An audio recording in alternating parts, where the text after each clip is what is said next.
நீ கிடைக்க வேண்டும் என்று துண்டு சீட்டு எழுதி போட்டேன். பேச்சியம்மன் கோயில் சாமி பேப்பர் சாமியானது என்ன? கண்ணுக்குள்ள ஓடிய ஒன்ன துரத்த மனசுக்குள் நீ வந்து ஒளிஞ்ச.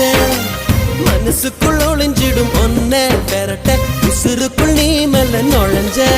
ஓ நீ கொடுத்த கல் கூட செங்கல் சாமியானதையா? ஒரு வார்த்தை சொல்ல ஒரு வருஷம் தயங்கி நின்ன. அந்த பார்வை பார்க்க முடியாம நான் ஒதுங்கி நின்ன.